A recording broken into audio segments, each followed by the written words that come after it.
Trump की धमकी से इस्लामाबाद में क्यों मचा हड़कंप? शहबाज शरीफ ने क्यों लगाई ट्रंप से गुहार? क्या ट्रंप मानेंगे शहबाज की बात? मिडिल ईस्ट में बढ़ते तनाव के बीच एक तरफ डोनाल्ड ट्रंप कभी सीज फायर और शांति की बात करते नजर आते हैं तो कभी ईरान को जड़ से खत्म करने जैसी सख्त चेतावनी देकर दुनिया की धड़कनों को बढ़ा देते हैं।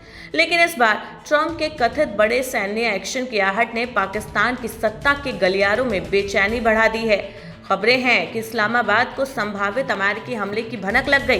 पाकिस्तान के प्रधानमंत्री शहबाज शरीफ और सेना प्रमुख आसिम मुनीर ने तुरंत सक्रिय होकर वॉशिंगटन से संपर्क साधा और ईरान पर किसी भी बड़े सैन्य कदम से बचने की अपील कर डाली।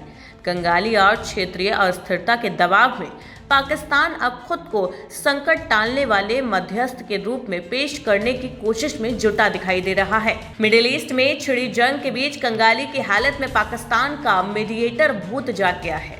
पाकिस्तान ने इस बार ट्रंप के पैर पकड़ लिए। खबर है कि ईरान पर अमेरिका एक विनाशकारी अटैक करने वाला था, जिसकी भनक पाकिस्तान को लग गई। इसके बाद शहबाज शरीफ और मुनीर गिड़गिड़ाते हुए ट्रंप से मिलिट्री एक्शन रोकने की गुहार लगाने लगे। एक रिपोर्ट के मुताबिक पाकिस्तानी प्रधानमंत्री कार्यालय ने सूत्रों की पुष्टि की है कि इस्लामाबाद ने ट्रंप से कांटेक्ट किया और उनसे किसी भी तरह का बड़ा अटैक टालने की अपील की है।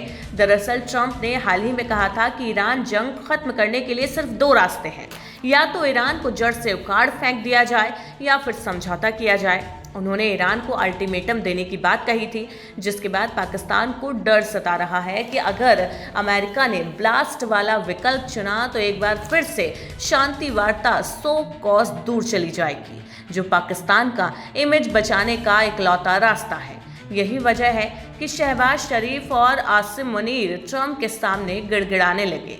सूत्रों का यह भी दावा है कि पाकिस्तान ने सीधे व्हाइट हाउस से संपर्क कर ये मिन्नत की है कि फिलहाल कोई भी ऐसा सैन्य कदम न उठाया जाए जिससे मिडिल ईस्ट में स्थिति एक बार फिर से बेकाबू हो जाए।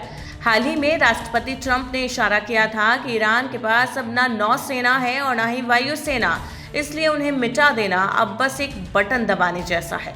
पाकिस्तान इस बयान के बाद शायद डर गया और अब ट्रंप को इस बात के लिए मनाने की हर संभव कोशिश की जा रही है कि बातचीत का रास्ता अब भी खुला है। भले ही ट्रंप बार बार ईरान को भड़काने वाली बयानबाजी कर रहे हों, अब सवाल ये भी है क्या पाकिस्तान की ये अपील ट्रंप की रणनीति पर कोई असर डालेगी या फिर मिडिल ईस्ट में हालात और विस्फोटक मोड़ लेने वाले हैं। फिलहाल इस घटनाक्रम ने साफ कर दिया कि ईरान पर संभावित अमेरिकी कार्रवाई सिर्फ तेहरान नहीं बल्कि पूरे क्षेत्र, खासकर आर्थिक और रणनीतिक दबाव झेल रहे पाकिस्तान के लिए भी बड़ी चिंता बन चुकी है।